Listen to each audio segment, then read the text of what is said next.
Le monde catholique est en haleine. Le pape François, âgé de 88 ans, traverse une grave crise de santé et son état réel demeure entouré de mystères. Alors que le Vatican maintient la version officielle selon laquelle il est stable, des fuites d'informations médicales laissent entrevoir un tableau bien plus préoccupant. Ce qui avait débuté comme une simple infection respiratoire a rapidement évolué en quelque chose de plus grave, conduisant le pontife à être interné à l'hôpital Gemelli, à Rome.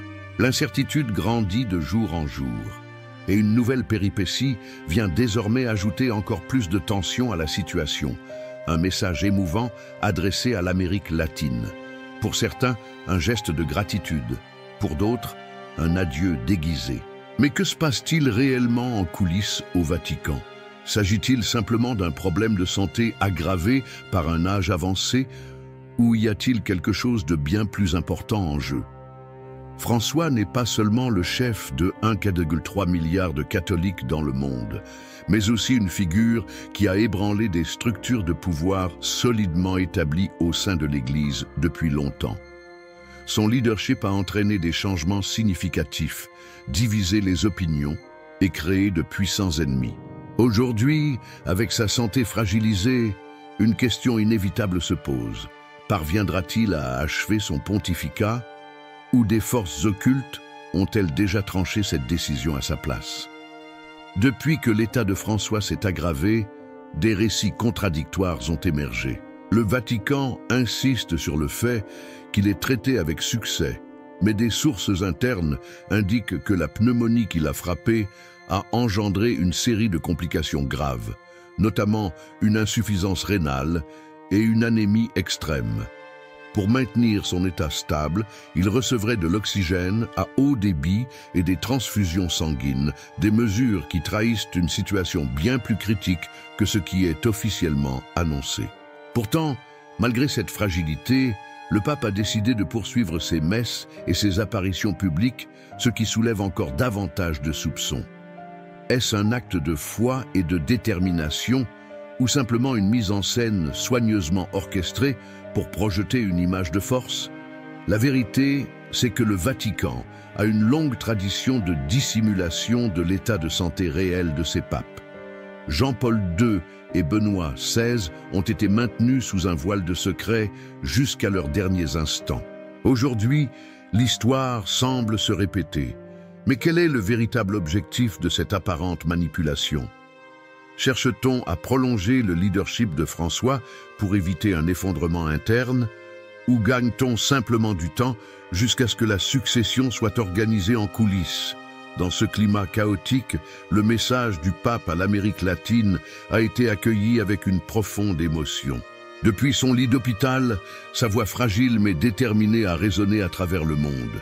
Chers frères d'Amérique latine, dans les jours difficiles que je traverse, je ressens plus que jamais la chaleur de votre foi, votre amour indéfectible et vos prières sincères. Du fond de mon cœur, je remercie pour chaque message, chaque prière et chaque démonstration d'affection. Vous avez été mon refuge et ma force lorsque mon corps faiblit.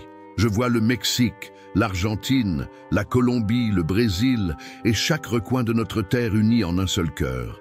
Cela me remplit d'espoir. Aucune distance ne peut séparer l'amour et la foi que nous partageons en Christ. Ces mots ont touché des millions de fidèles, mais ils ont aussi suscité des doutes et des théories. S'agit-il d'un simple remerciement? Ou assistons-nous au dernier grand message de François avant une issue inévitable? Certains y voient un signe d'adieu, une tentative de préparer ses fidèles à ce qui pourrait advenir. La figure du pape François a toujours été controversée. Premier pape jésuite, premier latino-américain et premier à ne pas adopter le nom de ses prédécesseurs, son arrivée sur le trône de Saint-Pierre a marqué une ère de transformation profonde au sein de l'Église catholique. Mais ces changements n'ont pas été unanimement approuvés. Sa vision progressiste a provoqué l'une des plus grandes fractures au sein du clergé depuis des siècles. Et c'est précisément là que surgit une théorie encore plus intrigante, la prophétie de Saint Malachie. Selon cette ancienne prédiction médiévale, chaque pape depuis le XIIe siècle aurait été décrit dans une série de phrases prophétiques. François est associé au dernier nom de la liste, Pierre le Romain. Selon la prophétie, il serait le pontife qui assisterait à l'effondrement final de l'Église catholique. Simple coïncidence? Ou sommes-nous en train de voir cette sombre prédiction se réaliser? Quoi qu'il en soit des prophéties, l'impact du leadership de François est indéniable. Contrairement à ses prédécesseurs, il n'a pas caché sa fragilité. Sa décision d'utiliser un fauteuil roulant en raison de problèmes aux genoux a choqué le Vatican, où les papes étaient traditionnellement dépeints comme des figures imposantes et presque intouchables. Sa volonté d'afficher sa douleur et ses limites a divisé les opinions. Pour certains, un symbole d'humilité. Pour d'autres, un signe que le véritable pouvoir n'est plus entre ses mains. Ce qui nous amène à une question encore plus troublante. François a-t-il vraiment le contrôle de son destin? Ou des forces plus grandes ont-elles déjà décidé pour lui? Dans les couloirs du Vatican, on murmure que sa renonciation est déjà en cours d'élaboration. Sera-t-il le prochain à abdiquer suivant les pas de Benoît XVI? Ou sa persistance à rester en poste est-elle une tentative désespérée d'empêcher ses adversaires d'annuler toutes les réformes qu'il a mises en place? L'histoire de l'Église nous montre que la transition d'un pape n'est jamais un processus simple. Conspiration, dissimulation et même mort suspecte ont marqué le pontificat au fil des siècles.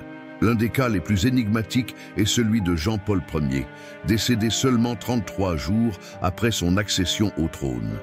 Officiellement, sa mort a été attribuée à une crise cardiaque, mais en l'absence d'autopsie, beaucoup pensent qu'il a été réduit au silence avant de pouvoir révéler un réseau de corruption au sein de la Banque du Vatican. Et maintenant, François se trouve au cœur d'un scénario tout aussi sombre. En 2021, il a subi une opération intestinale qui, bien que déclarée réussie, l'a maintenu hospitalisé pendant 11 jours, suscitant des suspicions. Fin 2023, il a dû subir une autre intervention, cette fois pour une hernie incisionnelle. Chaque hospitalisation déclenche une vague de spéculations. La vérité est-elle cachée au public?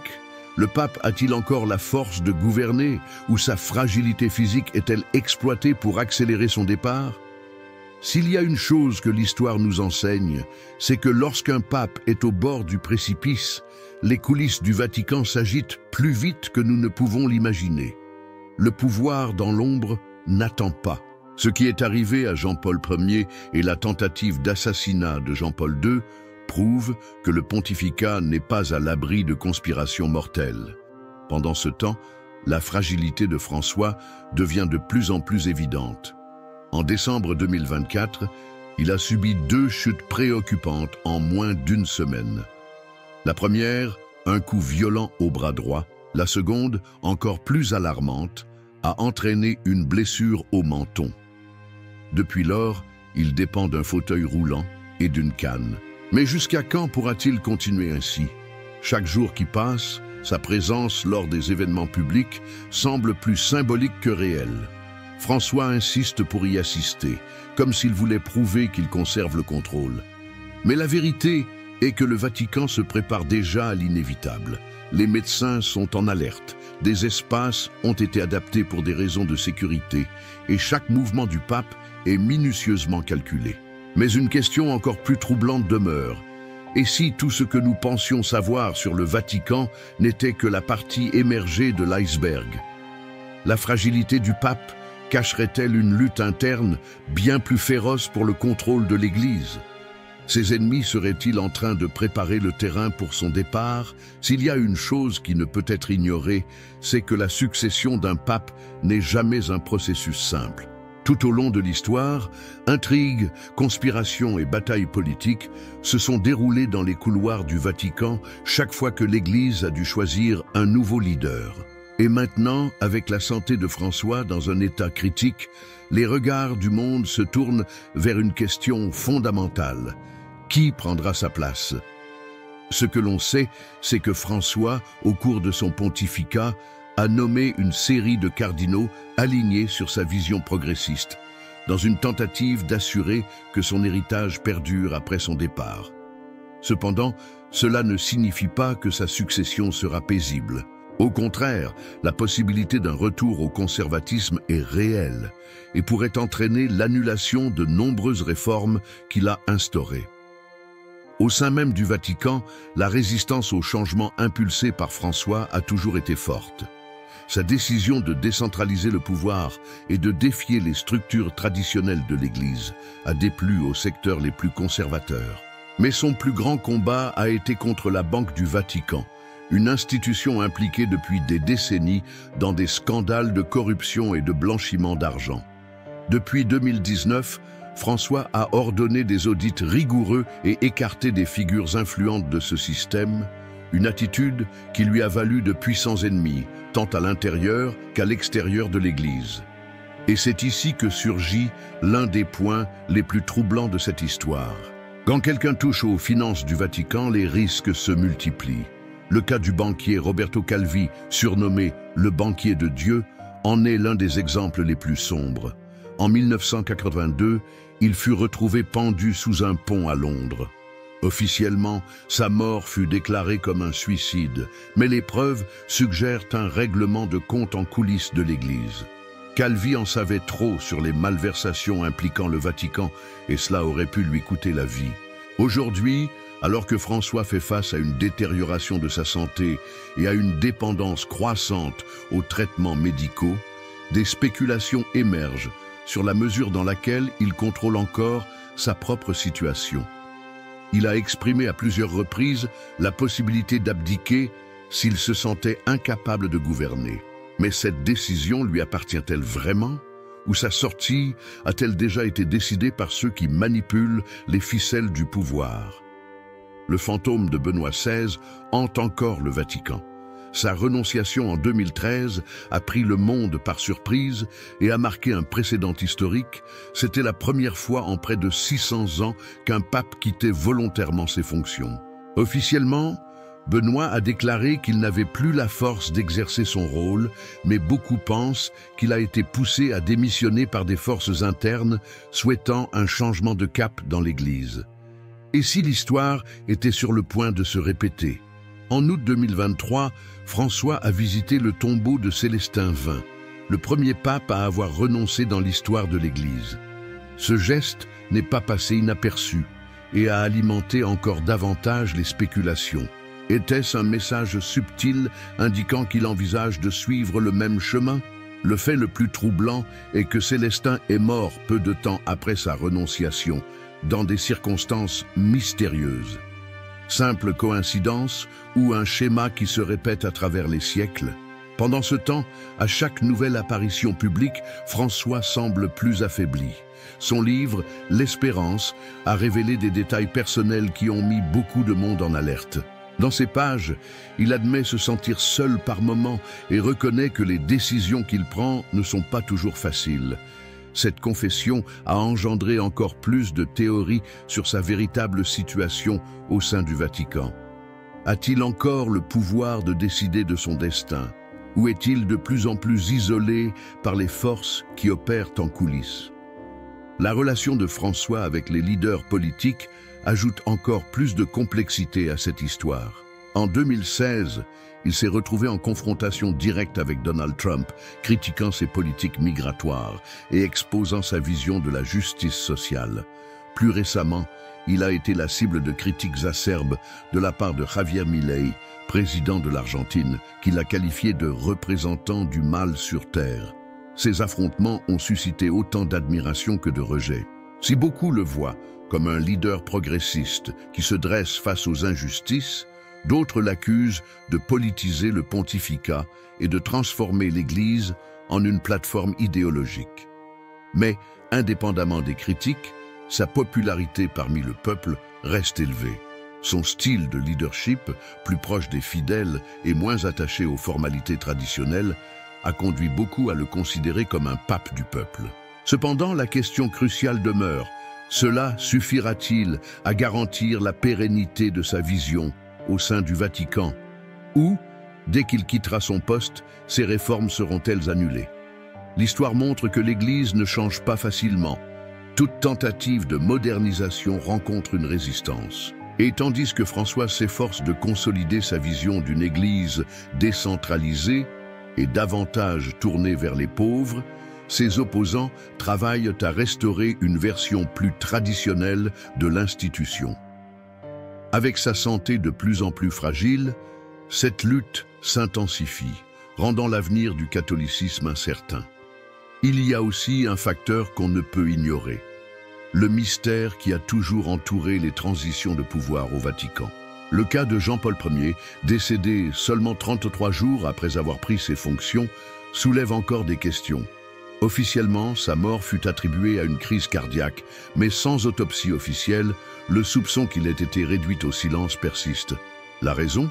Beaucoup croient qu'il était sur le point de révéler des secrets compromettants sur la corruption au sein de l'Église.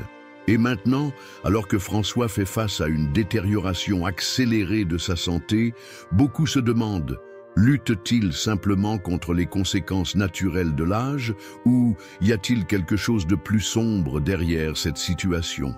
Le Vatican insiste sur le fait que tout est sous contrôle, mais la vérité est qu'il y a plus de questions que de réponses. Alors que des millions de fidèles à travers le monde prient pour son rétablissement, au sein du Vatican, les préparatifs pour sa succession sont déjà en cours. Le pouvoir dans l'ombre agit plus vite que nous ne pouvons l'imaginer. Et la grande question n'est pas seulement de savoir si François restera en poste, mais qui prendra sa place et quel sera le destin de l'Église sous un nouveau leadership. Le prochain pape poursuivra-t-il l'héritage de François ou annulera-t-il ses réformes?